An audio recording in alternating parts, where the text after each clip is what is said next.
तरह की wonder weapons हमने यूज़ किए, चाहे ब्रह्मोस है, चाहे S-400 है, चाहे स्काल्प, इनके बीच में डिफरेंसेस क्या हैं? सबसे पहले S-400 का डिस्कशन करते हैं। S-400 को हमारे यहाँ पे सुदर्शन भी कहा जाता है। और क्योंकि हर जो भी ड्रोन्स भी इंटरसेप्ट हो रहे थे तो लोग बोल रहे थे वाह S-400 का कमाल है, बल्कि S-400 is very expensive to use against drones. हाँ जी, तो मतलब आप समझिए कि $500,000 का एक मिसाइल हम $1400 के ड्रोन पे नहीं फायर कर सकते।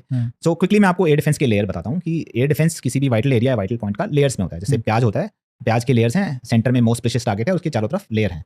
तो जो हमारा फार्देस्ट लेयर है वो S-400 टाइप ऑफ मिसाइल से होगा। एज द नेम सजेस्ट उसकी रेंज तकरीबन 400 किलोमीटर है। तो उसको ऑब्वियसली हम टारगेट से भी बहुत दूर ही रखेंगे, और वहाँ से जहाँ पे वो मिसाइल प्लेस है उसके 300 से 400 किलोमीटर में कोई भी एरियल थ्रेट आएगा, सिग्निफिकेंट एरियल थ्रेट, तो जब हमारा जो IACCS है, इंटीग्रेटेड सारे सेंसर्स हैं, उसमें डिटेक्ट करते हैं ये किस स्पीड से आ रहा है, किस ऑल्टीट्यूड से आ रहा है, तो पता लग जाता है ये फाइटर जेट है या मिसाइल है। अगर फाइटर जेट है, मिसाइल है, तो वो टारगेट हम S-400 को असाइन कर देते हैं। उसके बाद उसका नेक्स्ट वाला लेयर है जो बराक 8 टाइप ऑफ मिसाइल है, जिसको MRs हैं, मीडियम रेंज सैम भी बोला जाता है। तकरीबन 200-250 किलोमीटर से लेके 100 किलोमीटर तक वो टारगेट को अच्छे से न्यूट्रलाइज कर देते हैं। And this is all automatic, या लोग एक्चुअल में वहाँ पे बैठ के मैनुअली ये सब चीजें कर रहे होते हैं? टारगेटिंग इन्फॉर्मेशन ऑटोमेटिक जाएगी, या तो उसके खुद के सेंसर से या किसी और सेंसर से टारगेटिंग फाइल उसको मिल जाएगी। लॉन्च कमांड मैनुअल जाएगी। ओके।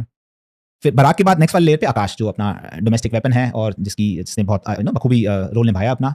आकाश के साथ ही जो पुराने लेगेसी सिस्टम्स हैं, पिचोरा है, औसा है, वो सिस्टम भी यूज होते हैं। अगर कोई 20 से 25 किलोमीटर का भी दायरा क्रॉस कर ले, उसके बाद हम उसे low level quick reaction Sam, जैसे ईगला हो गई, स्पाइडर हो गई, उनसे एंगेज करते हैं। और नज़दीक आने पे हम जो हमारी एयर डिफेंस गन है, L-70 हो गई, ZU-23mm हो गई, या शिल्का हो गई, इस बार हमने non kinetic counter US system बोलते हैं। बेसिकली एक जब ड्रोन चलता है उसको दो चीजें चाहिए, एक तो नेविगेट करना, कैसे वहां पहुंचूं, एंड दूसरा उसको फिर टारगेटिंग इन्फॉर्मेशन, लेफ्ट राइट, उसको बेसिकली गाइडेंस टारगेट तक पहुंचाने के लिए। सो काउंटर यूएस सिस्टम या तो दोनों को डिसेबल करते हैं या इनमें से एक को, तो वो बेसिकली पत्थर की तरह टारगेट से दूर कहीं गिर जाता है। तो इतने सारे लेयर्स में पहले दिन जब ड्रोन अटैक आए थे, हो सकता है कुछ S-400 यूज हुई हो, लेकिन बाद में हमने समझ लिया टारगेट की स्पीड क्या है, टारगेट का ऑल्टीट्यूड क्या है, टारगेट का ब्लिप साइज क्या है, उसे आप एक एयर पिक्चर क्रिएट कर सकते हैं। तो इसलिए जब आप कहते हैं कि L-70 गन्स या AD गन्स ने बहुत अच्छा काम किया है, इसलिए किया क्योंकि बाकी सब लेयर्स ने कहा जाने दो।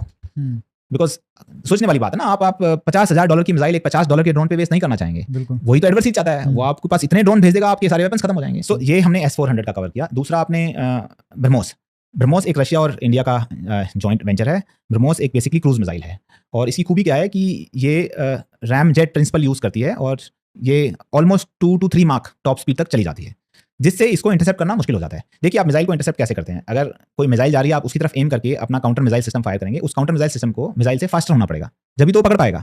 या आप कहेंगे भाई मैं फास्ट नहीं हूं, लेकिन मैं आगे एम कर देता हूं कैलकुलेट करके कि मेरी मिसाइल 10 सेकंड में वहां पहुंचेगी, 10 सेकंड में एनिमी की मिसाइल पहुंचेगी, हवा में इंटरसेप्ट हो जाएंगे और मैं उसको डिस्ट्रॉय करेंगे। ये दो तरीकों से आप एनिमी की मिसाइल, जब ब्रह्मोस 3 मार्क पे चल रही है, जब तक एनिमी सेंसर उसे डिटेक्ट करते हैं, अपना फायरिंग सोल्यूशन निकालते हैं, इतने वो मिसाइल की रेंज से बाहर चली जाती है। और पाकिस्तान के पास ऐसा कुछ नहीं है।